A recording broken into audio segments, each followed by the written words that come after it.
Today, I am so stoked because I'm going to give you the secret sauce on how to eliminate whining. Yes, 3 points is going to rock your world. It will change your family. It will change your life. Let's buckle in. The first thing I need to say is the priority of whining is so big in the Bible. It's just huge. In 1 Corinthians chapter 10, it says, "Moreover, brethren, I do not want you to be unaware that all our fathers were under the sea, the cloud, all passed through the sea, all were baptized, all drank the same spiritual drink, all drank the same spiritual food, but God was not pleased with them because they lusted after evil, they committed idolatry, sexual immorality, and they tempted Christ, as some of them also tempted and were destroyed by serpents." That's referring to Numbers 21 when Moses created the serpent and put him on a stick. It's kind of where we see that on ambulances and hospitals today. What was going on there? Well, if we look at Numbers chapter 21, we'll see that the children of Israel, were continually complaining, and they were complaining about Moses, his leadership, and the people spoke against God and against Moses. "Why have you brought us out of Egypt to die in the wilderness? For is there no food and no water? And our souls loathe this worthless bread." So the Lord sent fiery serpents among the people, and they bit the people. It goes on and on. They were complaining. They were complaining about God's providence. The bread was tasteless. The water was lacking. Everything wasn't as comfortable as it was in Egypt while they were slaves. How quickly we forget. I want to continue back in 1 Corinthians. So we have lusting after evil, idolatry, sexual morality, tempting Christ, as some of them also tempted and were destroyed, nor complaining, as some of them also complained and were destroyed by the destroyer. Complaining. Complaining is a big, big deal to God. I mean, it's listed up there with sexual morality. It's kind of big. But the thing that's so funny and makes me scratch my head is how much we tolerate this complaining with our kids. We all tolerate it. We think it's like part of the game. Like, yeah, I'm a dad and my kids just complain. And I just want to share with you, it doesn't have to be like that. You can create a new normal. So I have 3 points for you. My first point is the apple doesn't fall far from the tree. The apple doesn't fall far from the tree. How are you doing with your complaining, Dad, Mom? Right? What do you complain about? Francis of Assisi said it best: preach the gospel always and sometimes use words. Right? What are the words coming out of your? Right? What are the actions? What are you doing? How are you living? So when you have delays, when you have a bad meal, or you're stuck in traffic, or a flight's delayed, or something doesn't go your way, or your boss passes over you for a promotion, or you feel slighted by something, what do you do with your words? It's a good question. Do we pray about that?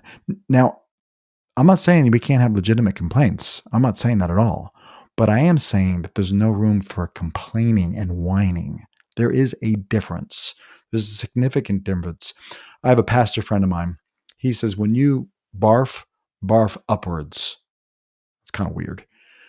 His point is, if you have a complaint about leadership, you don't talk to fellow people about it. You talk to the leadership. You talk to people who can make the changes. So is the information that you're sharing, is it actionable? Is there something that can be done about it? For example, Paul the Apostle actually complained about Alexander the coppersmith. But he said to Timothy, beware of Alexander the coppersmith because he did me much harm. There was a point and purpose to that. It just wasn't complaining for complaining's sake. He had a purpose to it. So make sure when you open your mouth that you're not whining, because if you will, you'll not get into the promised land. Right? That's what it says here. Now, all these things happened as an example, and they are written for our admiration, upon whom the ages of the world has come. Therefore, let him who thinks he stands take heed lest he fall. And then it says, no temptation has overcome you, no temptation has overcome you, except such as common to man. I love that, because us wanting to complain, it's known by all men. It's known by all men everywhere. So my first point again is, what are you modeling? And I have something I want to share with you. This is just brilliant. It says, it's look for more troubles. This was written by Robert Updegraff, by the Executive Development Press in 1953. Check this out. Be thankful for the troubles of your job. They provide about half of your income. Because if it were not for the things that go wrong, the difficult people you have to deal with, and the problems and the unpleasantness of your workday, someone could be found to handle your job for about half of what you're being paid. It takes intelligence, resourcefulness, patience, tact, courage to meet the troubles of any job. That is why you're holding your present job, and it may be the reason you're holding down an even bigger one. If all of us would start to look for more troubles and learn to handle them cheerfully and with good judgment as opportunities rather than irritations, we would find ourselves getting ahead at a surprising rate. For it is a fact that there are plenty of big jobs for men and women who aren't afraid of the troubles connected with them. Are you thankful for the troubles? Because they provide about half of your income. Got to recreate what's normal in your brain. Again, this whole area of complaining and whining, many times our kids are complaining and whiners because we're complaining and whiners, and it's preventing us from getting into the promised land, the very best that God has for us. That's my point number one. Point number two, don't reward complaining with attention. The currency of a 5-year-old, of a 2-year-old, and maybe even a 20 or a 30-year-old is attention. We all want it. Kids are desperate for it. It takes a really big ear to hear a big mouth. It does. And I would encourage you, Dad, Mom, stop rewarding your kids complaining and whining with attention and time. You're getting more of it, right? It's kind of funny. You see a dog that has anxiety, and the people, many times they pet him like, oh, it's okay, Fluffy, it's okay, Fluffy.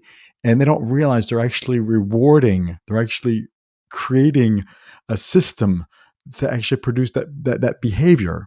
So it's so funny to me because I see this happen in church. I see it with clients. I see it just in the marketplace where parents give unnecessary attention to their kids complaining. And in the process, they're getting more of it. So think about that. The kids' currency is definitely attention. And I want to encourage you to ignore them or leave. Well, I can't do that, James. Well, again, there's a point here. We all want to be servant leaders. We do. A servant leader is someone who cares, who listened. And if you're a leader and you don't listen, you're a very bad leader. I don't care where you are in life. I don't care if you're a pastor. I don't care, CEO. It doesn't make a difference. If you don't listen to your people, you're a bad leader. You're a dad, right? So yes, there's this listening, but I just told you not to listen.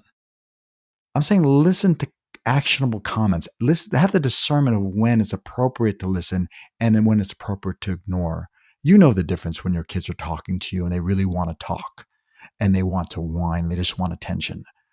Discern that difference and do that. So what would I do? I would make a deliberate point of not listening to my kids when they were whining. And my theme, my secret sauce that I had was keep up with me. Keep up with me. And what I mean by that is we would be on skis, for example, and sometimes they would fall and they wouldn't know how to get up. The weight was all backwards and they need to lean forward, all that kind of stuff. So I can show them. I can literally fall down with them and show them exactly how to get up. I wouldn't do it for them. But if they're just whining, I'll have to see ya. I'll see you at the lift. Goodbye. And then all of a sudden they would want to be with me. So there's a very powerful takeaway close that we can do here where we can take away, whether it's our presence or attention. It's big. It's really big. Take away the attention. Just leave them. I'm being serious when it's appropriate. I'm not talking about leaving a 2-year-old. Come on.